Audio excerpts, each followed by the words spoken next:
Welcome to this video.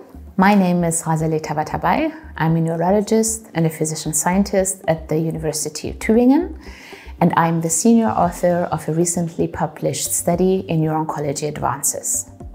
Tumors of the nervous system are a heterogeneous group of diseases, including primary and metastatic tumors. The current WHO classification distinguishes more than 120 different primary tumors that can arise in the nervous system. A lot of these integrated diagnoses are rather umbrella terms for different molecular diseases. Current innovative clinical trials in neuro-oncology already address this molecular heterogeneity. However, a substantial proportion of our patients cannot be enrolled in these clinical trials, leading to a substantial unmet clinical need. The challenge of personalized medicine outside clinical trials, however, is to connect complex molecular information with individual clinical data of each patient and then to formulate rational, personalized treatment recommendations. The Center for Personalized Medicine was founded to meet this challenge and defined a standardized and transparent workflow. In the recently published study, we present our real-world experience with adult neuro-oncology patients within the Center for Personalized Medicine. The workflow for neuro-oncology patients was as follows. After a clinical indication by the Neuro-Oncology Tumor Board and patient consenting, patients were registered, the samples were processed for molecular diagnostics, and then the assessment and target decision occurred within the Molecular Tumor Board.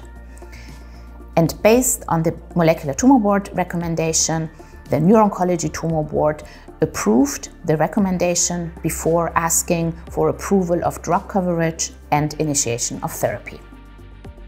The data cutoff of the current manuscript was end of December 2021. From all enrolled patients, we presented 408 patients in the Molecular Tumor Board, formulated recommendations in 380 cases, and until data cutoff, 86 patients had started the MTB therapy, and among these, a proportion of patients was evaluable for clinical outcome. For each molecular alteration, we determined whether it was associated with a loss of function or a gain of function regarding the affected pathways.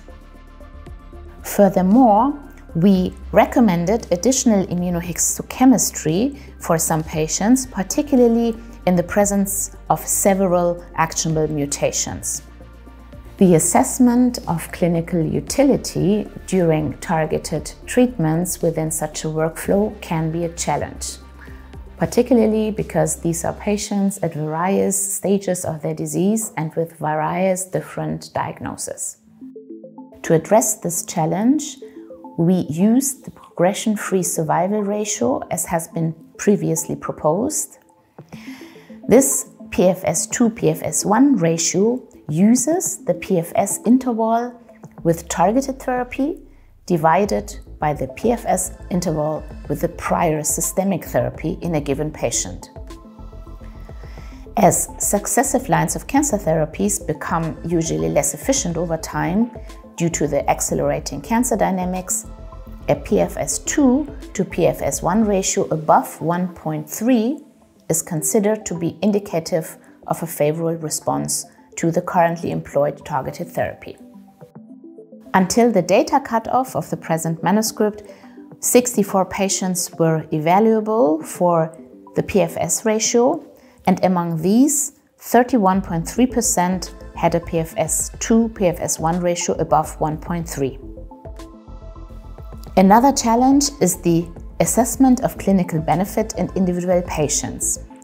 We reasoned that all neuro-oncology patients within this prospective study could also be viewed as a series of single arms of a clinical study. For this scenario, the ESMO has defined the ESMO Magnitude and Clinical Benefit Scale, ESMO MCBS, for single-arm studies in orphan diseases and for diseases with high unmet need, which comprises a two-step evaluation and results in adjusted ESMO MCBS grades. The ESMO MCBS grading, however, is based on RECIST criteria. We propose here a modified version of ESMO MCBS, particularly for neuro-oncology patients, designated as Neuro-Oncology Magnitude in Clinical Benefit Scale Neuro-MCBS. Here we incorporated RANO criteria and propose 4 grades based on progression-free survival, RANO criteria, and duration of clinical benefit. We applied the Neuro-MCBS to our patients. Of course, due to sample size restrictions, Neuro-MCBS needs further validation in future prospective studies. In summary, our study indicates that molecular profiling outside clinical trials within a standardized and transparent workflow expands therapeutic options, that biomarker-guided treatments may lead to clinical benefit for a subset of adult patients with tumors in the nervous system.